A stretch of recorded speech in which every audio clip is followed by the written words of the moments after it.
Untuk membantu pengembangan channel ini, jangan lupa like, subscribe, dan share.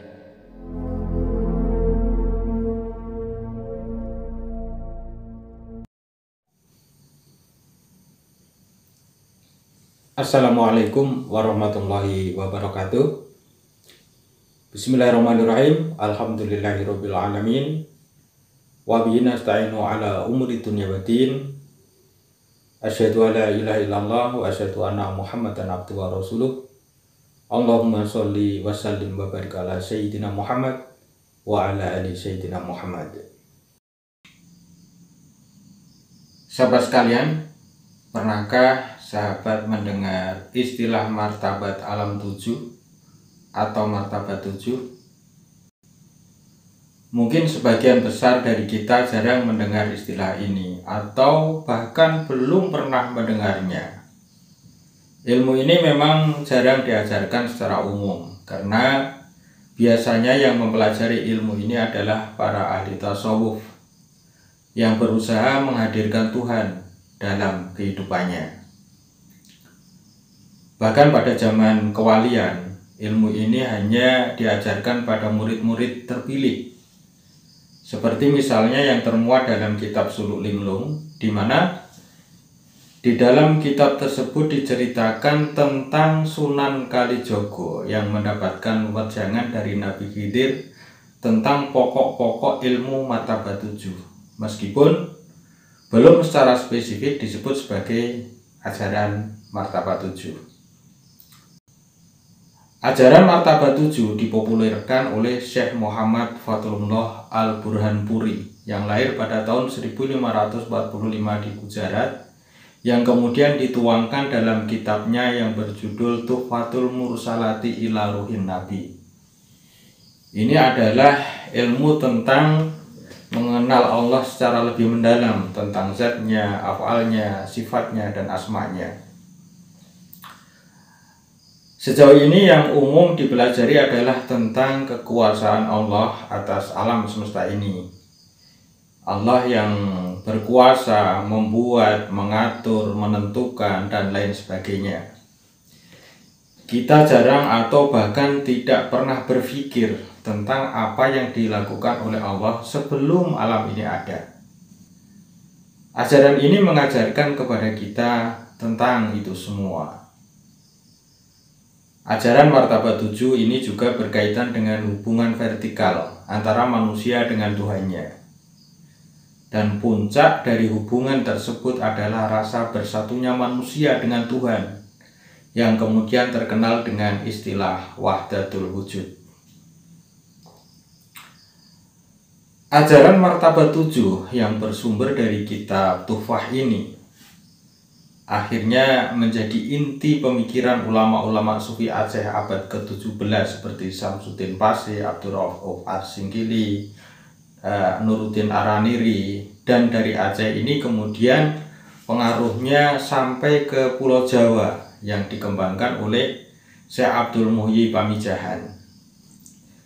Dan melalui beliaulah ajaran martabat alam 7 ini berkembang dan memiliki pengaruh yang sangat besar bagi kepustakaan Jawa abad 19 seperti dalam Wirid Hidayah Jati, Serat Sentini, dan lain sebagainya. Ajaran yang cenderung panteistis akhirnya masuk dalam sastra Jawa dan melahirkan sastra suluk yang mula-mula berkembang di Cirebon. Dan akhirnya diserap dan dikembangkan oleh pujangga-pujangga Jawa dalam kerajaan periode Kartasura dan Surakarta.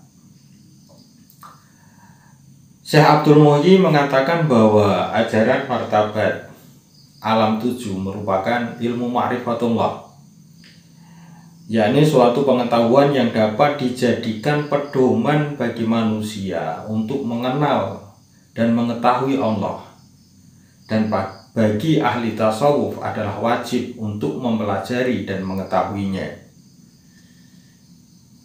Menurut Samsuddin Paseh, dia berpendapat bahwa ilmu ma'rifatullah itu terbagi kepada dua macam, yaitu ilmu ma'rifat tansih, transenden, dan ilmu ma'rifat tasbih atau imanen. Allah menyatakan dirinya dalam 7 martabat, yaitu martabat pertama yang disebut sebagai martabat tansih atau la ta'ayun, atau martabat tidak nyata atau tidak terindera, dan martabat kedua sampai martabat ketujuh disebut sebagai tasbih atau ta'ayun, atau martabat nyata dan martabat terindera.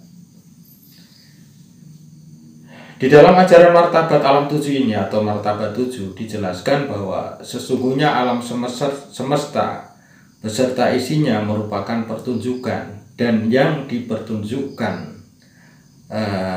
oleh Allah Subhanahu wa Ta'ala. Dan dengan pertunjukan itulah kemudian manusia dapat mengenal Allah melalui dirinya dan terpusat dalam hatinya.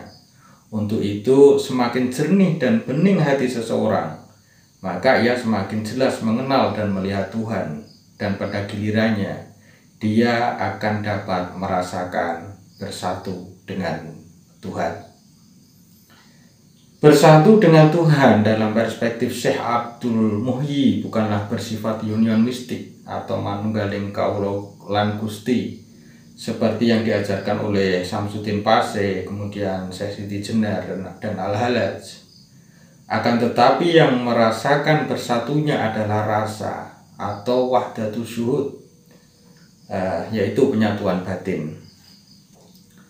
Secara terperinci konsep martabat 7 dari naskah tersebut bisa dijelaskan, yaitu yang pertama alam ahadiyah, seringkali disebut zat Tuhan yang dideterminasi. Tingkatan ini merupakan tingkatan wujud yang tertinggi, di mana wujud pada tataran ini tidak mempunyai sifat dan tersifati atau bahkan terbebas dari segala ikatan.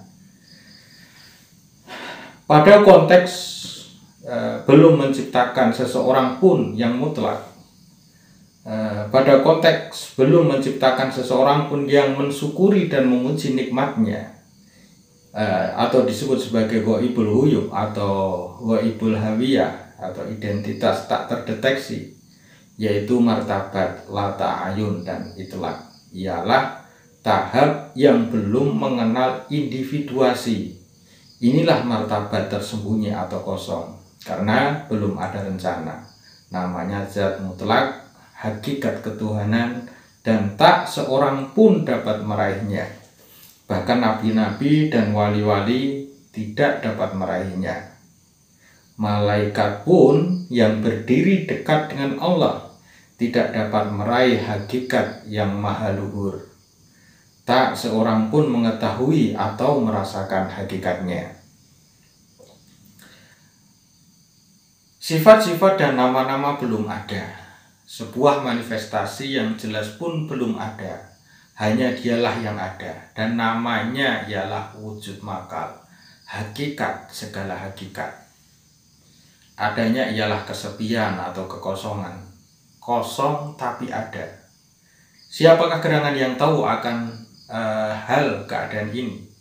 Di antara semua martabat tak ada satupun yang melebihi martabat ini yang bernama ahadiyah, dan semua martabat lainnya berada di bawahnya.